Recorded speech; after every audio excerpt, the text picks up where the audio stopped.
Mardi 17 octobre, bienvenue à Studio Direct tout le monde, j'espère que vous allez bien. Surtout avec notre nouveau générique. Depuis hier, depuis le lancement, là, on a une nouvelle identité, mais on reste toujours dans nos studios. Là, on enchaîne pour une belle saison d'automne. Et d'ailleurs, on a aussi une très belle émission. On a notre journaliste Aimé qui est toujours au rendez-vous, qui va nous garder au courant des dernières nouvelles régionales. On parle de la Foire d'art contemporain de Saint-Lambert qui revient pour une 8e édition pendant 4 jours pour une longue fin de semaine. Et aussi, on jase avec Audrey qui nous parle de la Journée nationale de l'UNICEF qui a lieu toujours la journée d'Halloween. Donc, on plonge dans ce sujet-là avec Audrey. Mais là, pour commencer, sans doute, vous voyez là, un animal en studio, c'est une poule. Et d'ailleurs, il y a une grande tendance autour des poulaillers urbains. Fallait qu'on en parle ici à Studio Direct. Et j'ai l'instigatrice de l'organisme Poule en Ville, Louise Arbour. C'est un honneur de t'avoir avec ta copine. Merci, merci de m'inviter, ça me fait plaisir.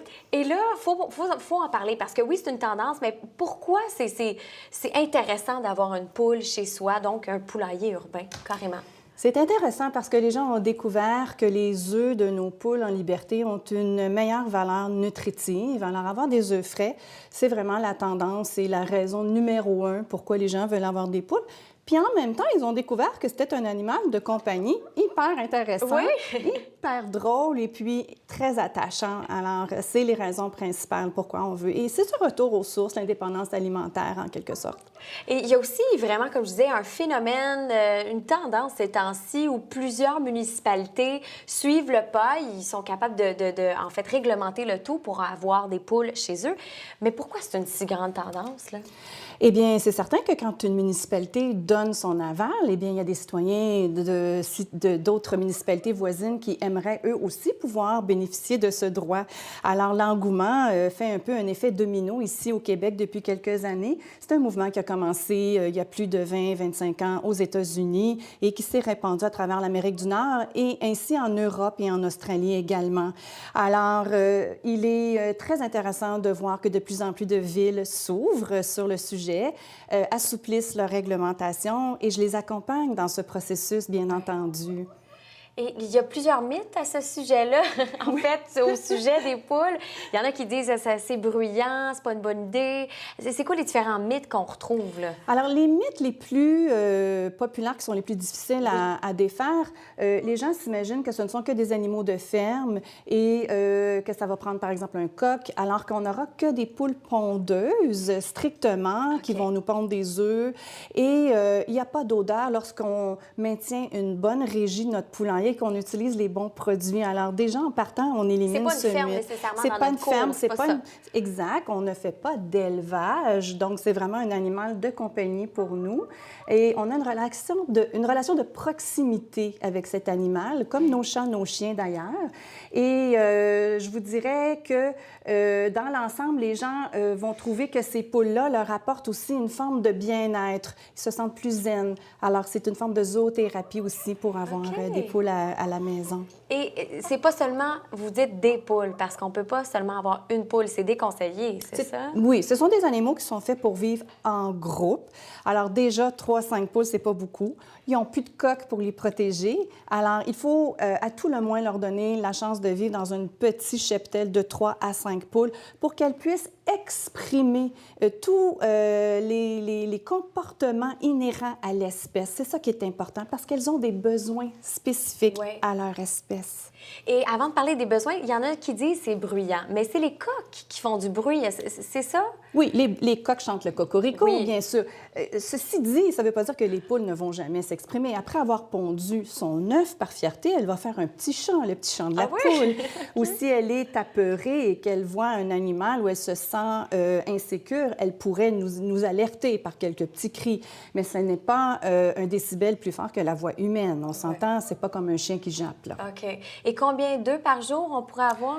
Bien, en général, les poules hybrides qu'on va chercher dans nos couvoirs, dans nos meuneries, nos coops, ce sont des espèces qui ont été sélectionnées pour pondre activement et produire au moins un œuf par jour ou presque. Ouais. Certaines espèces, 350 œufs par année, d'autres 250. Alors, ça varie selon l'espèce de poule. Et on parlait de besoins des poules. C'est quoi les différents besoins qu'ils doivent avoir pour bien vivre, avoir un mode de vie sain aussi? Oui. Alors, c'est très important de connaître ses besoins parce que quand on veut parler de bien-être animal, puis c'est très à la mode de nos jours de dire de vraiment prendre soin de ses animaux, alors il faut comprendre qu'est-ce que la poule a besoin. Et une poule, ça a besoin de gratter, d'explorer, de picorer. Même si elle a un plat de nourriture devant elle, eh bien, c'est beaucoup plus intéressant de chercher. Alors, elles ont tendance même à envoyer les grains par terre pour avoir le plaisir de les chercher, les discriminer et de s'amuser à gratter toute la journée. Elles ont besoin de faire du toilettage, comme présentement, de nettoyer leurs plumes, de prendre des bains de poussière pour nettoyer leur plumage. Et puis, elles ont besoin de se prélasser dans des trous, parfois dans la journée, pour se détendre. Alors, si on les garde dans des petites cages confinées, elles ne pourront pas exprimer leurs besoins et être en sécurité. Donc, ça nous fait découvrir, ils ne peuvent pas être dans des petites cages. Il y a des poulaillers, des types de poulaillers urbains qui sont un style idéal, là, tu sais. Oui, on devrait considérer. On voit toutes sortes de choses sur le marché. Il y a des modèles que je recommande plus ou moins parce que, justement, ils n'offrent pas un enclos, un espace assez grand pour que nos poules puissent s'y divertir. Donc, il faut faire attention. Il faut se renseigner comme il faut sur les normes de base à respecter, avoir un poulailler qui est un peu plus élevé du sol, qui n'accumule pas d'humidité et qui est facile à entretenir et à nettoyer. D'ailleurs, on a des photos, si je me trompe pas, pour montrer un peu de quoi un poulailler pourrait avoir l'air. Des fois, c'est assez mignon aussi. Ça, c'est le vôtre, oui, hein? c'est le mien que j'ai construit ce printemps. J'en avais un plus petit, voilà. À l'époque, il n'était pas isolé du tout, mais ça fonctionnait très bien. Et je garde mes poules l'hiver sans problème. Voilà, donc il va pouvoir traverser l'hiver. Et je veux quand même parler, avant la toute fin de l'entrevue, sur la Rive-Sud, il y a différentes villes qui ont permis d'avoir des poules. On a Carignan-Chambly et depuis le 12 juillet, Saint-Bruno. Rapidement, c'est quoi les démarches qu'une ville devrait faire pour aller de l'avant avec les poules? Moi, j'ai fait un mémoire de 350 pages pour aider les villes, pour les accompagner.